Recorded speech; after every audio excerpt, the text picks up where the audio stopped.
Welcome to the Radiate Wellness Podcast. I'm your host, Christy Clemens Hoffman.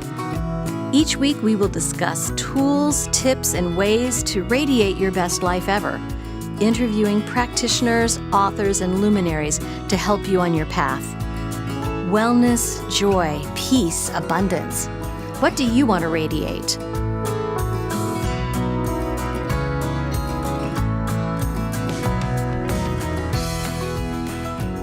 Hi, welcome back to the Radiate Podcast, and today we're going to radiate energy. We're radiating a journey with my friend Dave Witcher. Hello. Hi there.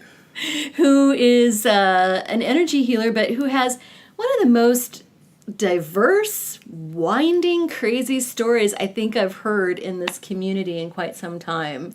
Yeah, unfortunately so. Unfortunately so. Okay, so Dave, you are currently an energy healer. Yes. All right. And you currently see clients to reset their chakras, clear their energy field, do emotional healing, energetic healing, that type of thing. But you've not always done that. No, I haven't. What did you start with?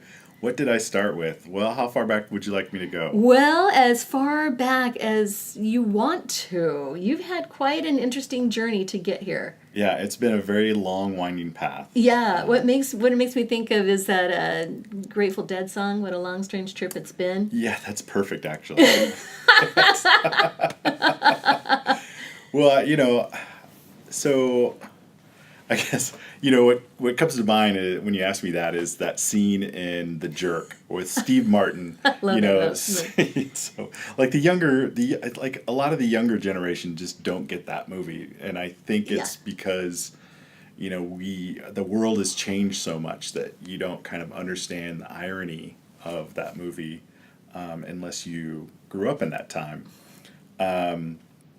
But he's sitting on the curb, and they're asking him, who he is, and he's like, who, me? And he's all downtrodden and just homeless and everything. And he says, I was born a poor black child, which is funny because he's obviously not a black child, right?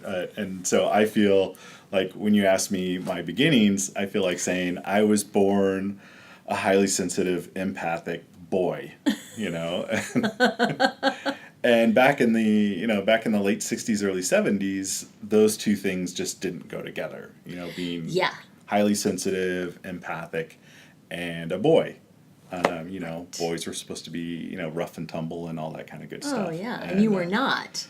No, yeah. Fortunately, I was born in a body that was very rough and tumble and big, and I looked like a football player and all that kind of stuff. Yeah. And so that afforded me some leeway. But I still very much so got the message that this is not what boys and men are supposed to be. So I tried my best to sort of fit in that pathway. I played football in high school, even though I really just I sort of had a passing interest in it. I was the guy that just really didn't care that much about sports. Was far more interested in cooking than I was in playing football. I love to cook. Really? Oh, yeah. I've been a cook, I cooked my first egg when I was 4 years old. My babysitter, Great. Bless her heart, she got a little step stool for me, got me up to, the stove, taught me how to turn the gas on, make sure it was lit, put the little piece of butter in there, and then crack the egg, and, I was sitting there with my little spatula waiting to, turn my egg and stuff. And so thank God nobody ever thought about safety back then. I know. I was just thinking, would I have let my daughter do that at 4 years old? Maybe. I don't know. Yeah. It was a great experience. But so after high school, continuing on, I joined the Army.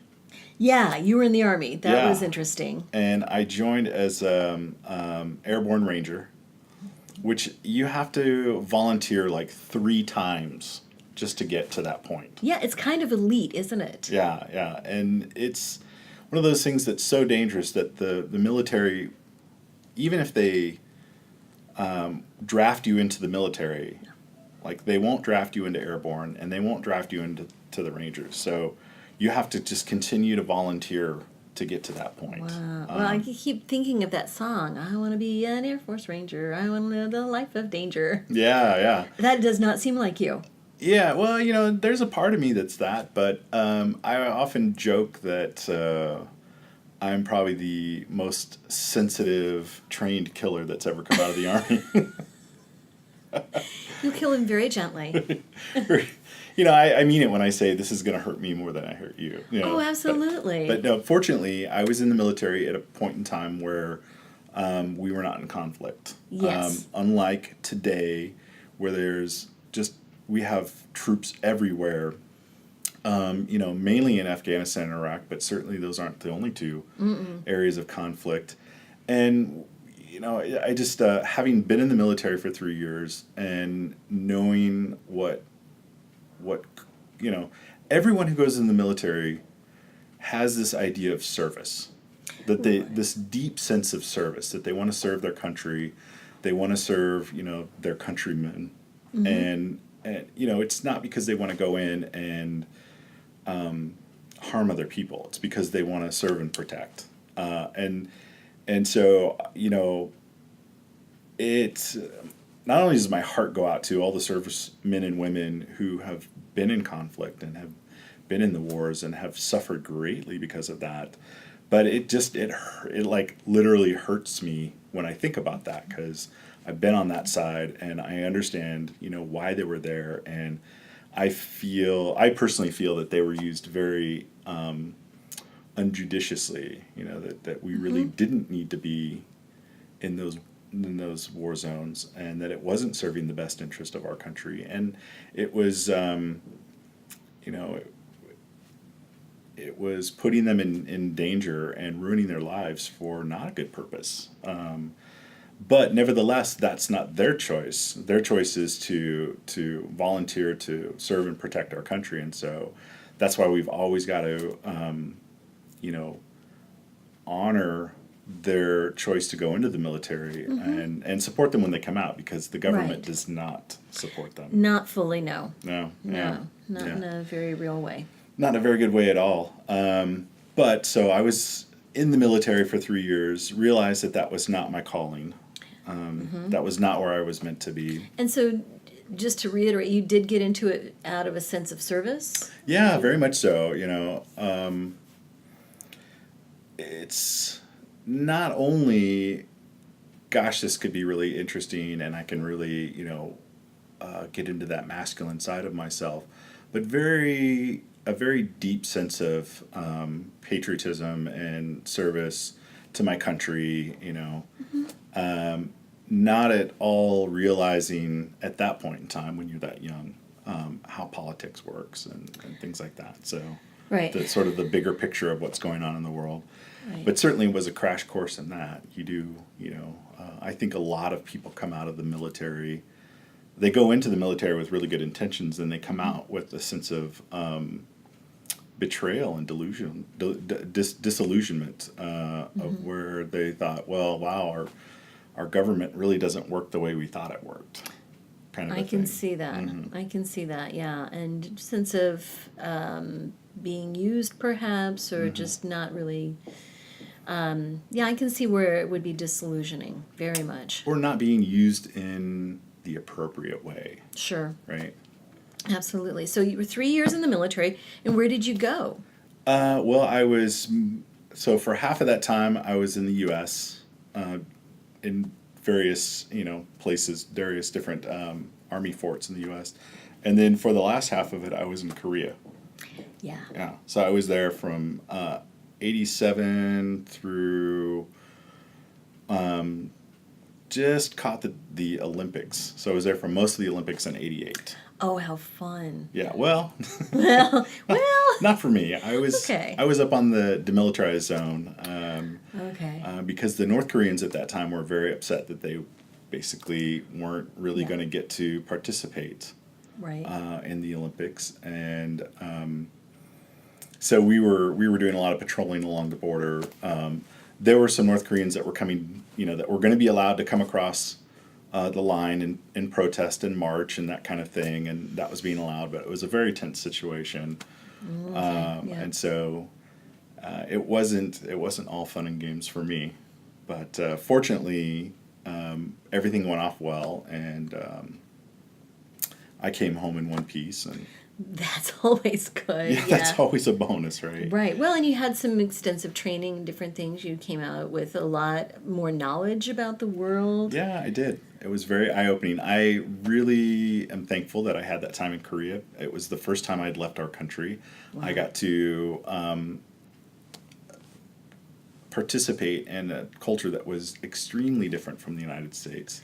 Yes. I got to see how people do things like radically differently, and it really opened my mind up to, there are other equally good ways of being in the world. Yes, I think international travel should be required of all people in America. We get so focused on just the way that we do things, and even just traveling to another city and visiting with another culture in another city is very helpful. You just see different ways of reacting to things, different ways of thinking and being. Yeah, definitely. Yeah, and did you pick up any Korean?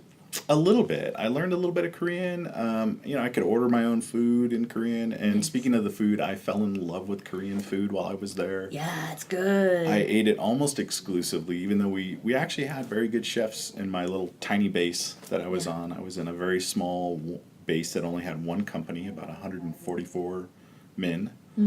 And we were very close to the border, and but we were blessed with having some really good chefs who were amazing, and but there was a small Korean cafe on the base, and I just fell in love with the Korean food, and I was kind of crying when I came home, because coming back to Kansas City, Missouri at that time, right, in the late 80s, it was difficult to find Korean food, and then shortly after I came home, I went to college in Columbia, and that was like non-existent there. So yeah, I can't imagine. Yeah. So then, so you came back from the Army and then went to Columbia, Missouri for college. Yeah. I call it my brief period of sanity. So I went from doing my military stuff, and I went into college, and initially I had gone in to do studies in computer science. Yeah. And then one night I had a nightmare about being stuck in, it was this giant skyscraper, and I was working for this corporation, right? But interestingly enough, as tall as the building was, it also had an equal number of basement floors, and I was stuck in like the 40th basement floor of this building writing accounting software for a corporation. Oh my God, that sounds soul-sucking. Yes, and I woke up the next day and I immediately went and changed my major. Wise choice. Yeah. Sounds like Office Space. Yeah, it was Office Space before Office Space came out, but so I changed my major. I ended up with a double major in philosophy and psychology. That is interesting. With a double minor in cultural anthropology and German language. That actually sounds really awesome. It was great. I loved, I was one of those kids who barely made it through primary school, barely graduated high school. Yeah, I was the same. And then you get to college, and college is amazing. If everything could have been college, I would have loved it. Right. You get to study the things that truly interest you. Right. You may have to take a class or two that you don't really care about, but... And you're accountable for your time and all that kind of stuff, so you get to work at your own pace and rhythm. It was some of the best years of my life. And as part of my German minor, I did a study abroad over in Germany, which was the second foreign country I got to live in. And that's amazing. Just another amazing experience. I consider it my home away from home in Europe. Oh, yeah. Now, why German? I think it was a reaction. Well, so here's what I thought at the time. I thought, well, everybody takes Spanish and French. And I just don't want to do the popular thing. Right? Always I was one of those. Rebel. Yeah. So I took German. And then I thought, well, it also works well because a lot of philosophers or German philosophers. Sure. And there was a lot of archaeological work that was done by, Germans and all that kind of stuff. But sort of now that I'm in the field of study that I'm in now, I look back, and one of the really surprising things that happened to me was right before I went to my study abroad in Germany, my dad told me, he said, I always wanted to go study German in Switzerland in college. Yeah. And I never knew that about him. And, Wow. And another thing that I kind of never really noticed was he had a lot of books. He's one of those dads that had just way too many bookshelves. Right. Wasn't your dad a psychologist? He was also a psychologist, and he had all these books on German language, like German vocabulary, German grammar, all this stuff. And so now that I look back, I say, well, at that point I thought, wow, genetics. But now I look back and I say soul patterning. There you go. It's soul patterning from the parents that you get and the patterns that you're trying to work on. And, I have sort of inadvertently been, following that path line from my father and trying to, complete that work, whatever that work is. Yeah. Wow. What does your dad think of what you're doing now? Well, he passed in December. Oh, that's right. I'm so sorry. That's all right. And, he was a really interesting character, and I think, very similar to my experience that I've had, in that he has always been very out there on the forefront of things, and yet there were aspects of being out on the forefront that were just completely blocked to him for some reason or another. And I kind of look at my life and see how I have been the same way. So often in my life, I have been drawn to spirituality and esoteric subjects. And I would just immediately, I would bring it in, and then something inside of me would say, no, and I would push it away. And I see that same thing in my dad, and he thought it was interesting, but wasn't, quite sure. And yet he was working with, family system theories by Bowman. And yeah, what did he specialize in? He really specialized in, he really specialized in working with people that just had incredibly deep wounding. So people that, they were rape survivors, incest survivors, people who committed incest, people who had drug and alcohol addictions. Yeah. I mean, just, people that were violence offenders. I mean, he just worked with the most wounded people. Yeah. And he, when he would go see a movie, he would never go see any kind of movie that had a lot of negative energy around it. He always wanted to go see the really happy, positive movies. And the same way, the more I learned about his work, the more I realized, that's why, because he's dealing with, he's got enough reality in his work. Absolutely. But he was really on the forefront of a lot of those, like family systems theories and how memory can get passed on through genetics and, absolutely. Those M fields and things like that. And yet there were still, when I was telling him about my energy work and that sort of stuff, he just was kind of like, he was interested, but, he wasn't quite sure what was going on with all of that. And so I find it so interesting how people in this line of work can be so far out front, and yet there's a part of themselves that still wants to push back. How do you mean? I'm not really sure what I mean about that, or how it happens, or where it occurs, or why, because, I struggle with that myself. That there's a part of me that's just so gung-ho and deep into this. This being the energy work. Spirituality. Spiritual work, the what people would understand call things. metaphysics or the Right. supernatural. Of course, what we're starting to learn more and more, Is natural. it's natural. It's super natural. Exactly. It's like Exactly. it's not outside of the natural. It's It is the only natural. Right. And I don't know if that's just the sort of training and indoctrination that we got, the fact that we're very sensitive and tend to pick up on the social expectations and norms and try and fit within that.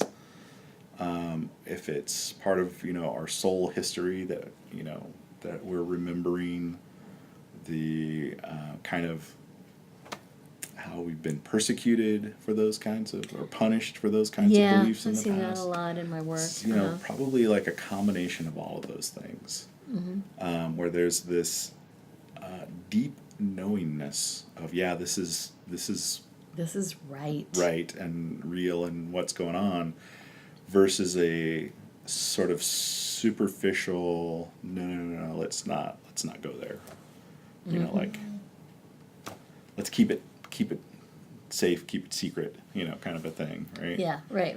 And there's a whole spectrum in between too. Right, yeah. And so, I think back about the people who were adults when I was growing up, who were out on the fore. They were out in the public eye with this kind of information. And I just think, wow, what courageous people they must have been, because back then, boy, you were immediately labeled a fruit or a flake or, crazy person. And Yeah, I think of the people who were around Jane Roberts when she was channeling Seth. And it was just such a small, very insulated type of group. And there were other groups around too at the time. But yeah, they were very insulated. Nobody really understood them, so they just left them alone, more or less. Yeah. A lot of it was... So it was there in plain sight when we were kids, but we didn't necessarily know it. But there was such a social stigma around it. There was. It's like, don't understand that, so we're not going to get involved. That's what they're doing. It's not what the rest of us do. It's those weirdos out in California or wherever, California. right? Yeah. Yeah. So you studied, you've ended up studying philosophy, psychology, German, and what was the other one? Anthropology. Anthropology. Wow. And then after graduation... I went out to California and became a Zen Buddhist. No. That's what you would think, right? That's what you would think, right? I went out to California and to San Francisco, Yeah. right, the hippy-dippy town. Hippy-dippy town. Yeah, and And you had a got- friend out there, right? Yeah, I had a really good high school friend of mine who was working for Dolby Laboratories Yeah.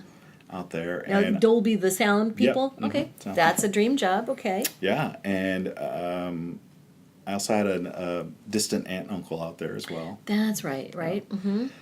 And so I went out and I applied for a job in psychology that would have worked with veterans who were experiencing PTSD. Perfect. That would have been perfect. For that background. Right? Especially since I had been a veteran and Exactly. I'd been in 2 war zones, Korea and Croatia. Mm-hmm. Right? I'll get to that story in a second. But you had to have a little bit of, knowledge with computers, right? So you had to be comfortable around veterans, understand PTSD, knowledgeable about computers, degree in psychology. I had all of that. Yeah. And I got beat out by someone with a degree from Harvard. Darn it. No, Damn Harvard. I said, screw you. And I went into computers. Because of course. Because the .com was Right, that was really huge. starting to kick off. Yeah, and you were in the And right place. I was in the right place. I had known about computers all my life because I just like to fiddle around with them. Well, you had started out your college career Like, studying that. Studying computers. So here I am, right back into computers. And I spent the next 18 years in computers, networking, doing building, Cisco networks and Yeah. Microsoft server infrastructure. And the last 8 years of that 18, I had gotten pulled into the video gaming industry, and I ended up my career in San Francisco as the head of product development and overall product operations for Capcom, which is a Japanese video game company. See, many people would have said you arrived Yeah. at that point. Right. And I had thought so too. I really did. I thought, oh man, this is it. This is, what I've been working so hard to get to. And then my higher self had a different plan. Yeah. Yeah. How did you know? Well, I just started to go crazy. Literally. I literally just started to go crazy. Yeah? I didn't know what was happening at the time. But looking back, I realized I was, having an awakening. And my energies were just going crazy. And there were days where I couldn't even think straight. Yeah. And I had no idea what was going on. And I was... Well, you were completely inauthentic to your higher self. Yeah. And when we're at odds with that, we do feel a little bit crazy. Yeah. No, I literally felt like a drug dealer. Tell me more about that feeling. That's interesting. Well, in my 8 years in the video game industry, I started to really recognize how powerful video games were as a drug. Oh, yeah. Okay. I get the analogy. There were people that were losing their marriages, losing their jobs, losing their entire livelihood because they were so hooked on these video games that they couldn't function. Well, it was a reality where they may have felt more comfortable being instead of their own reality, and then were willing to give away their reality to be in this alternate life. Yeah. I can see that. And as much as I've always enjoyed video games, I got to a point where I would get free video games and I didn't want to give them away to my friends who had children. I didn't want to expose their children to video games. Here, would you like to give your child some crack? Right. That's how I felt. And, being the head of product operations, I wasn't just like a drug dealer. I was kind of like the head of our cartel. Yeah. Absolutely. And so I was feeling very inauthentic about that. And I just got to a point where I had to walk away. I went to my CEO one day and I said, I have to leave. And he was like, what? What? I was literally quitting a job that no one ever quits. Right. It took me 6 years to get there. Most people, it takes 15 plus years to get to that position. To that level, yeah. Some people have worked their entire life in the video game industry and have never gotten to be in that position. Right. And I was doing a mic drop.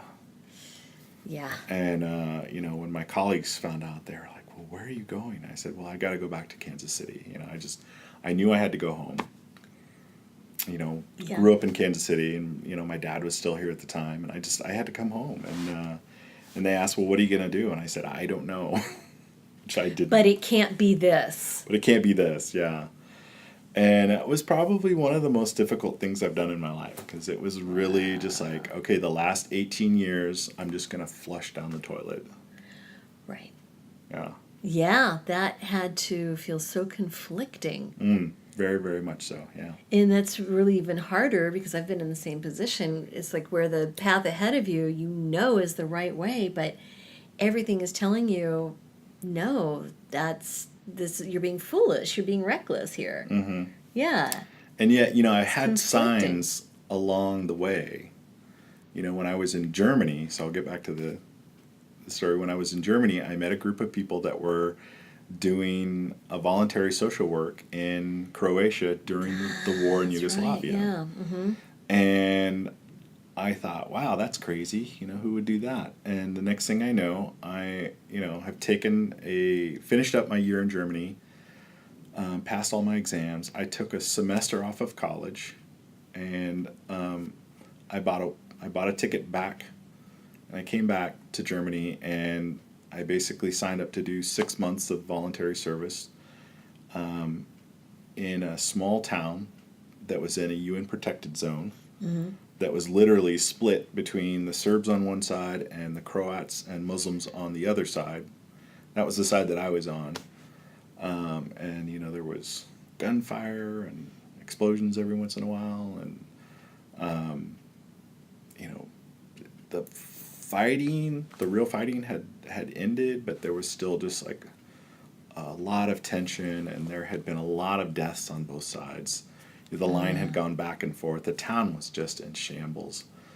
And so I got to see firsthand, you know, just the horrors of war and what it does to a community and what it does to people's spirit and their soul. And you know, we were there trying to help rebuild, you know, a school here, a hospital there, you know, just maybe, you know, we had our volunteers were helping elderly people that didn't have anybody to help them, that sort of thing. And so I spent 6 months doing that. And that was when I came back, finished up my degree, and then went out and did computers. So, yeah, you know, it's again, it's interesting how the soul struggles, you know. Right. There's a part of us that knows our path. Yeah. And then there's a part of us that just really wants to fit into society and just says, no, you know, I don't know what that was crazy, but here's what I need to do. I need to, like, you know, get a degree, get an office job, make a lot of money, and then I can be happy. Right. And it just doesn't work out that way. It doesn't. It really doesn't. And then having those 2 feet, you know, 2 feet on different paths, or a foot on two different paths, it'll end up splitting you down the middle one of these days, you know? Yeah. So if there's anything that you can take away from this podcast today is that, like, you've got to follow your heart. You really have to follow your heart. Yeah. And you feel when it's the right thing. Yeah. Yeah, you do. Your brain doesn't, but your heart does. Yeah. Or more importantly, you feel when it's the wrong thing. Yeah, yeah. You get that sick feeling in your stomach. Or you dread each day, and yeah. So you just kind of up and chucked everything away and came back to Kansas City. Yeah, and then Kansas City is a beautiful place. It's a wonderful place. I love Kansas City. Love Kansas City. I didn't know what I was going to do. I didn't know how I was going to be relevant. Right. And so I laid on the couch for a long time. For about 7 months or something like that. Like, right. No kidding, yeah. I went out and I took walks and I visited with friends and whatnot, but I really just had no idea. And then, I think that's when I met you, was during that period. Yeah. Let's see. Well, I found, so I was, even just where I live was kind of up to spirit, right? Right. A month before I was moving out of my apartment in the Bay Area, I had no idea where I was going to live in Kansas City. Right. I had not settled that yet. So but you had family here that you had family here, stay yeah. with. So I get a call from my aunt, and she said, "Hey, I hear you're coming back to Kansas City." And I said, "Yeah." And she's like, "Well, do you know where you're going to live?" And I was like, "No, I hadn't really figured that out yet." And she said, "Well, I'm going to be moving to California, but I'm not ready to sell my house. Do you want to rent my house?" And I said, "Well, how much?" You know. And she told me, and I said, "Well, that sounds great. And where is it?" "Well, it's just here in Waldo." I had no idea about Waldo. Right. Which is a lovely area. I mean, but full I didn't know it was kind this of, office is in Waldo. Yeah, So. and I had no idea that, you know, it was kind of like this hubbub of. It is. It's a hip place to be. It's a hip right place now. to be, yeah, of forward progressive thinking and spirituality and that stuff. And very liberal, very progressive, very open. Spirit just kind of said, here you go. Yeah, right? Here's the perfect place for you. Well, isn't that funny when this is the right thing to do, things just open up. Yeah, it really, they just really do. And now, if you would have been your thinking mind, your processing mind, you would have said, "Oh well, I don't know if is that very near some of the big corporations? Is that what's the socioeconomic relevancy of this area? Is it close to?" No, you just said yes. Yeah, I just said yeah. sounds great. And then 3 days later, my sister called up, and she's a pilot with American Airlines. Mm-hmm. And she doesn't live in Kansas City, but she wants to have a crash pad when she comes to visit. So she said, "Hey, can I split the rent?" And I said, "Sure." Of course. That's perfect. And then so I was looking for a place to get my hair cut. And having come from San Francisco, I was very sort of concerned about where am I going to get my hair cut. Right. You have to keep up appearances. And I found this place called Hagoya, and they do haircut, yoga, and massage. And I thought, well, that's got to be my place. Right. Right? Haircut, yoga, and massage. I'm like, yeah, I'm going. So I went to Hagoya, and that's where I still go to get my haircut. Great, a lovely place. And through them, I met somebody who tipped me off to Yoga Patch. And I think I know who you're talking about, the massage therapist? Yeah. Oh, she's so lovely. I know, Onita, she's great. Yeah, Onita's awesome. And so at Yoga Patch, I ran into Dr. Matt Turner. Mm-hmm. He was doing, at that time, every Wednesday night, he was doing a guided meditation. Right. And I thought, oh my God, that's exactly what I need is guided meditation. So I started doing his meditation. Well, one evening, he wasn't having his meditation. I was like, oh, I don't know. So this other person comes in, Lisa Hork. She does Lisa Lola healing. And, nice. And she was asking for Matt. Oh, where's Matt going to be tonight? And I said, oh, he's not doing his guided meditation tonight. Mm-hmm. And she looked at me and she said, I'm here for the channeling class. And you said, what? I was like, what's that? That sounds weird. What is that? Yeah. Well, I had no idea what it was, but I ended up eventually taking his workshops. Yeah, Dr. Matt, I love him. I've known him forever. I should have him on here. Oh, you should. Yeah. He's just delightful. And I had no idea why I was taking these classes. Absolutely none. Right. And so through his workshops, I eventually learned, channeling and energy healing and past life regression techniques. And at the end of all of these workshops, this is exactly the same period of time that I was getting my real estate license. Mm-hmm. Which I do real estate as well. And I said it was a journey. Yeah. And so I get done with all of this, and everybody's all kind of celebrating. We've completed all these workshops, and I say, all right, I'm taking off to go do real estate. And they're like, what? Oh. Well, long story longer. I got to a point where my real estate wasn't going anywhere, and I was just stuck in the mud. And I met up with Matt again. He asked me to come in to be the recipient of some energy healing for one of his students that was finishing up his level 2 workshop. Mm-hmm. And I said, sure, I need some energy healing.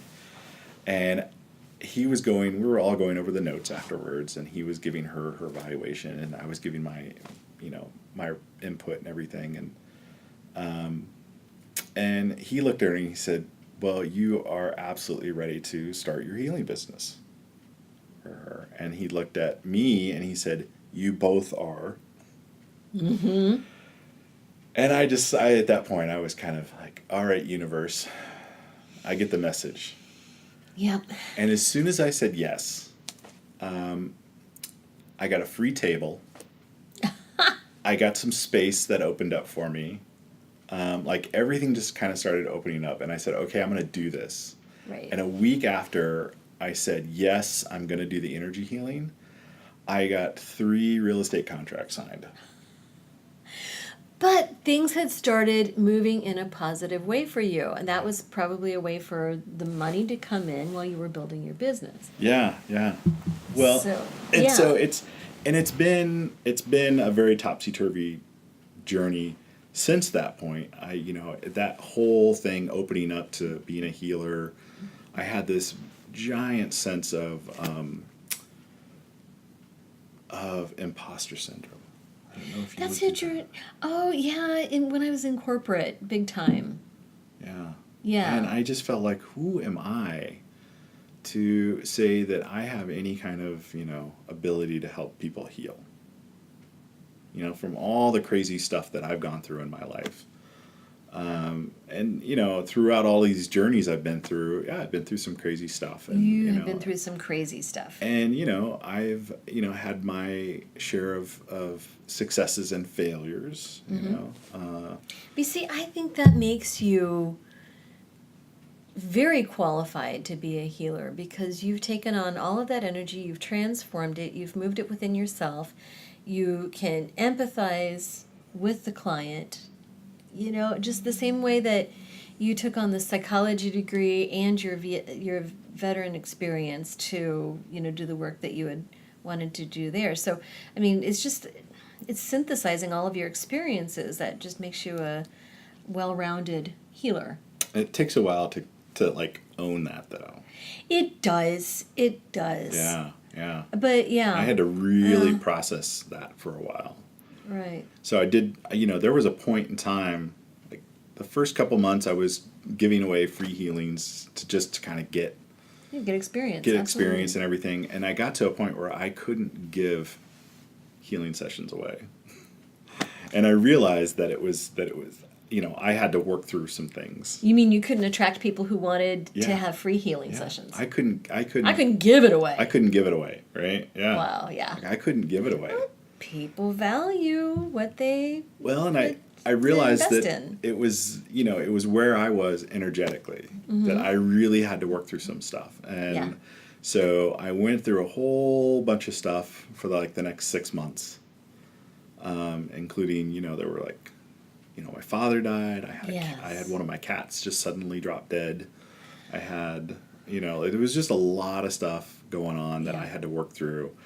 And then finally, just within the last couple of months, I kind of came out the other side of that. And it was about a year after I had really said, I'm going to do this.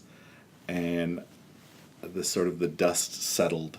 Right. And I've really gotten, to where I'm attracting the clients. I'm starting to attract the clients that really want to work with me. And I've had some really great experiences. And I've just really started to drop deeply down into that energy and the experience, and just getting a whole new level of appreciation for not only the work that I'm doing and how special that is, but also just kind of what a privilege it is to do that work. Yeah. It's pretty amazing to live this life every day. And, because when you really connect with somebody at a soul level, it's a privilege to share their experience, to share what they're going through, to to really feel that on that deep level. It's a privilege. And so, I'm to the point now where I'm I can't not do this. Absolutely. Yeah. Well, and you talked about things just kind of starting to gel now. We're taping this, we're recording this. Let's see, what is today? August 23rd, I think, 2018. So the end of the summer, where we've had a lot of planets in retrograde. We've had several eclipses.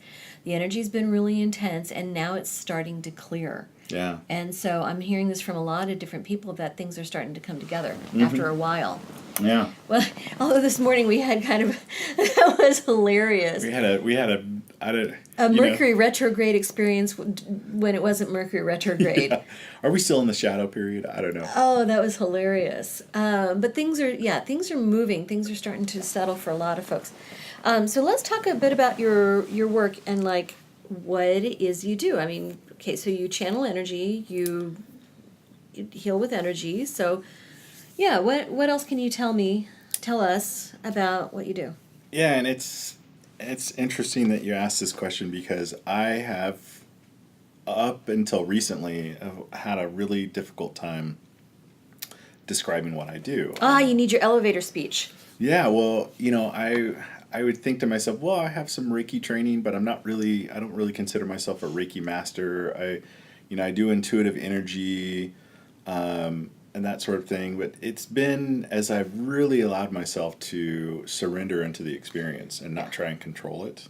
Yeah. What I've come to realize is that I'm a intuitive, empathic energy worker who works at a deep soul level with my clients.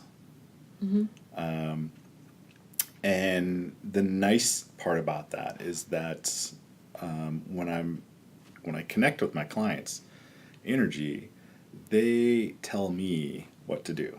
I don't have to try and figure it out. I don't have to try and know or guess. I mean, they definitely tell me what's going on, what needs to be done, and I just follow that. I follow their energy and work with it in exactly the way that they're asking me to. And it's usually at a very deep soul/emotional level. And a lot of what I do is, as an empathic energy worker, when I connect with their energy, I feel what they're feeling and I hold space for that feeling. I think the root desire that we all have, which is to be seen. To be known and understood at a deep level. And I'm able to just connect with them and do that, and be with them, in whatever they're feeling, whatever they're working their way through. And that, I think, is some of the best medicine I've ever seen. Because it just really allows people to let go of that and process it, because it's been seen, it's been recognized. It's the feelings that they're working through. They're not alone in their struggles. Right. No, and holding space without judgment, and just letting them feel what they feel, and then helping them process it. Yeah, without judgment and without having to even talk them through. There are times where a client's been crying on the table, and I don't feel the need to say anything. I just hold that space, that presence there, and just let them work their way through it. Absolutely. Yeah. All we can do is release it and allow it to come through. Allow that healing. I always tell people, better out than in, as Shrek always says. That's what you come to that point where you're pulling away all the different layers to where they can get at it, like a laundry basket. You can't get to the bottom unless you take off what's on the top. And then they can allow that to come through. I think that's wonderful. What do you like best about what you do?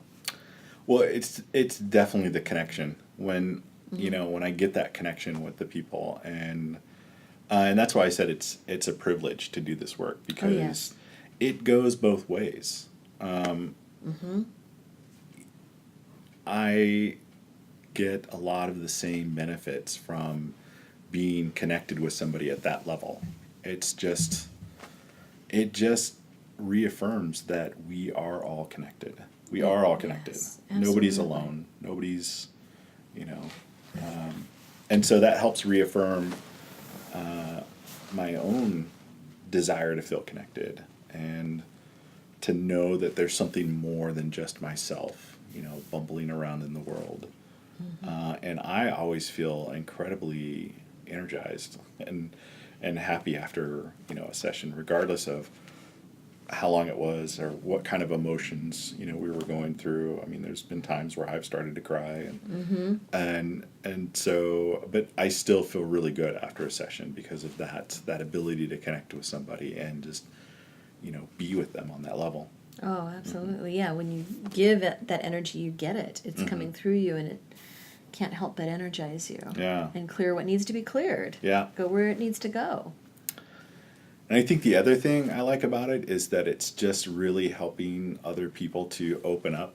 When I first started, I had such a fear of telling people that I was an energy worker. I know. It takes a while to kind of come out. And what I've noticed is that every time I'm in a situation where I think, boy, these people are just going to look at me like I'm crazy, the opposite happens. They're interested. They ask questions.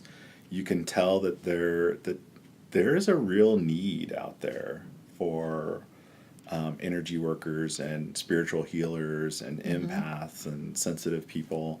Like, there is a growing need for that in our world. Absolutely. I mean, Dr. Oz said energy healing is the next wave of medicine, the next wave of healing. Mm-hmm. This is coming from a renowned surgeon. Yeah. You know, I wonder if people look at you and they see a normal guy. You don't come off particularly woo-woo, although your t-shirt today says what? Humanity should be our race, love should be our religion. Yes. Wonderful. But, you know, you're a regular guy, and you were in a regular field for so long, and you have that kind of real-world grounding. Mm-hmm. And I think that, you know, people can accept woo-woo things coming from someone who seems so grounded. You know what I mean? Yeah, and it's important. It's one of the things that I've learned in this journey, this awakening journey, because I did spend a lot of my time way up in the clouds, Right.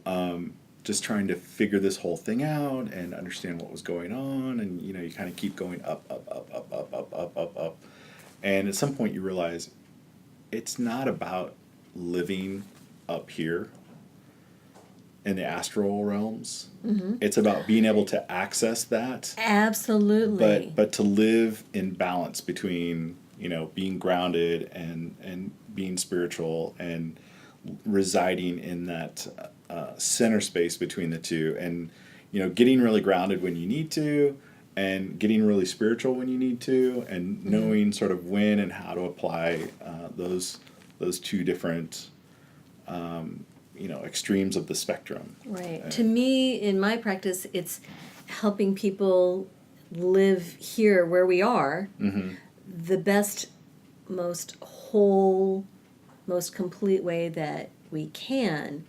The spiritual is definitely part of it, but this is where we need to be. Yeah, in the sweet spot. This is where we are. Yeah. In the sweet spot, yeah. Yeah. Because when I was in California, I was far too much in the groundedness of work and money and ambition, and there just wasn't any of the spirituality. And interestingly enough, I had to leave California and come back to Kansas City. Isn't that interesting? I know. Yeah. You would think it would be the opposite. Right? And yet... No, not at all. No, they call Kansas City the heart of the dove.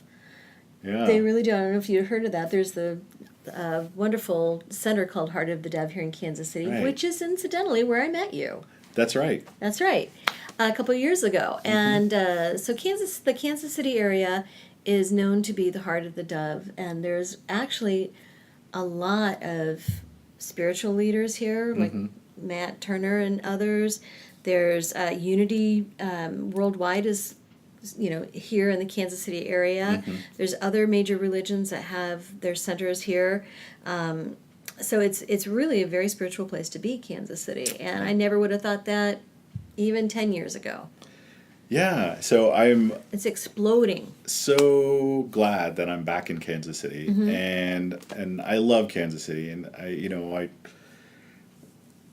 the interesting thing is that when I was leaving California, so almost everyone I knew in California kind of pulled me aside at one point, and they said, "Well, are you going to be okay in Kansas City? Because, it's You can't it's get a not decent as- latte there." It's not as spiritual and and liberal as California, and California's been on the forefront of spiritual stuff for a long time, and there's a lot still going on out there.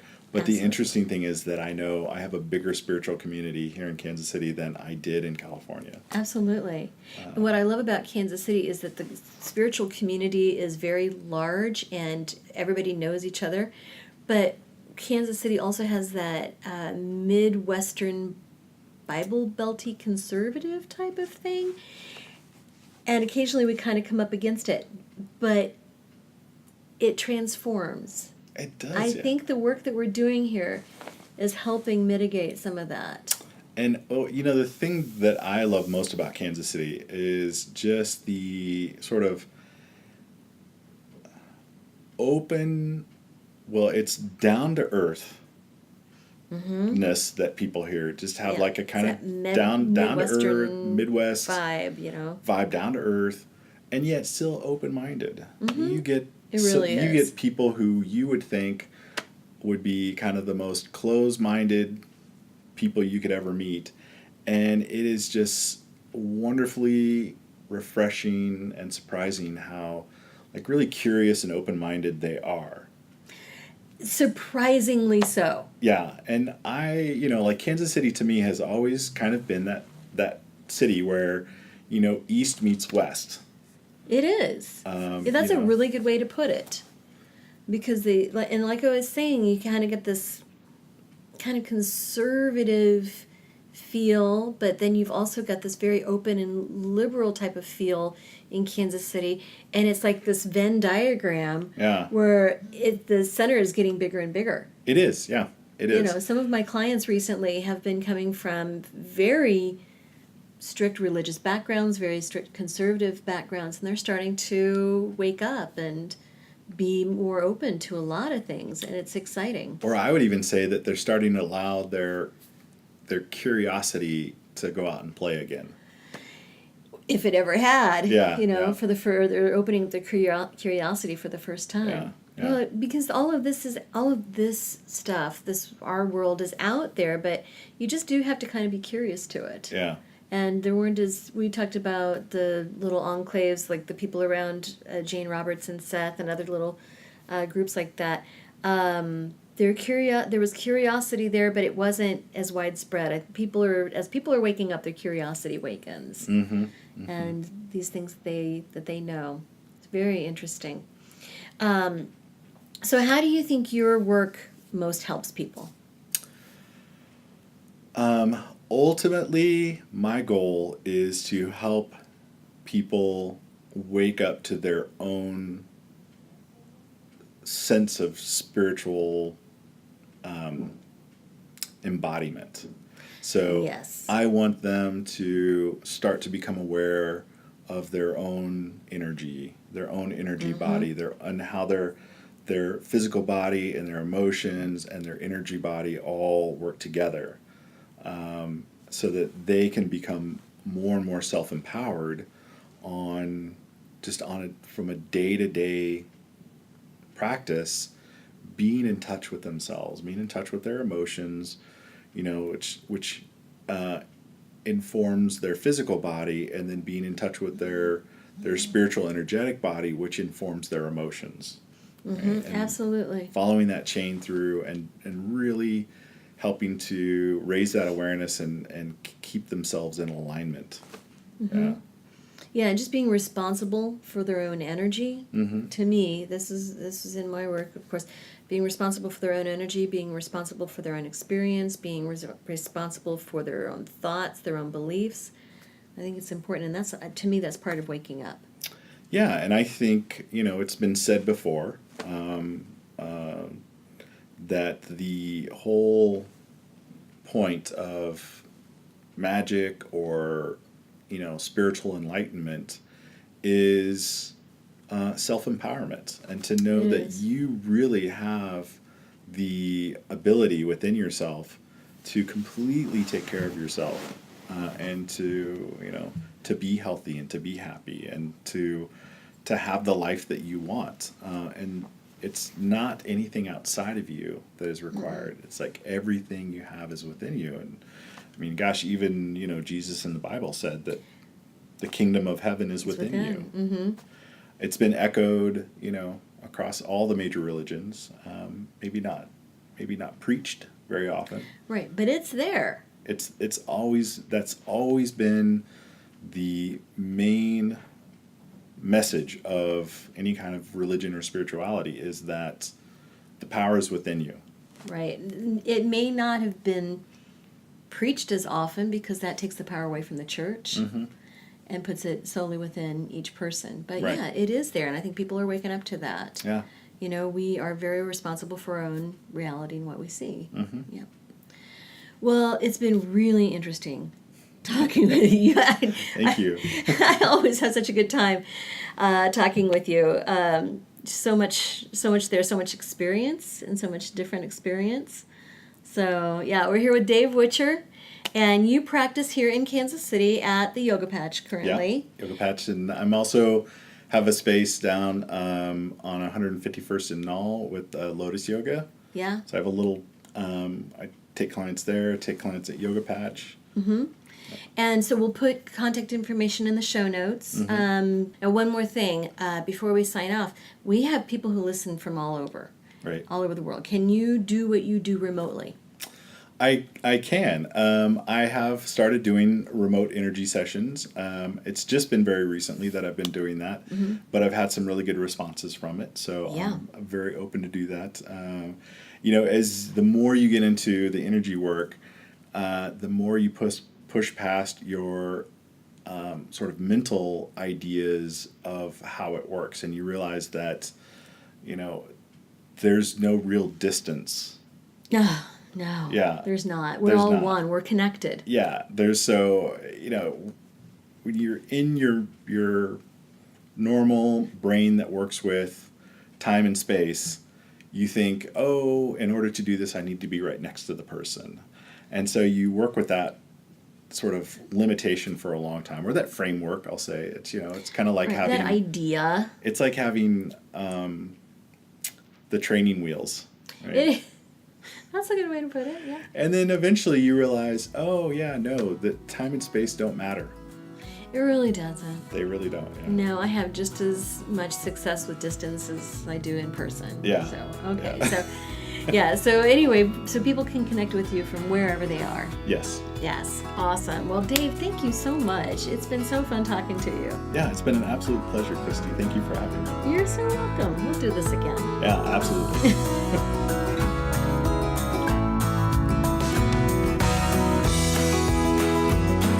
Radiate Wellness is a community of holistic and alternative healers and consultants based in the Kansas City area, dedicated to helping you create spiritual, energetic, and physical well-being. To learn more about our practitioners, services, classes, and events, or to schedule an appointment, visit us at radiatewellnesscommunity.com.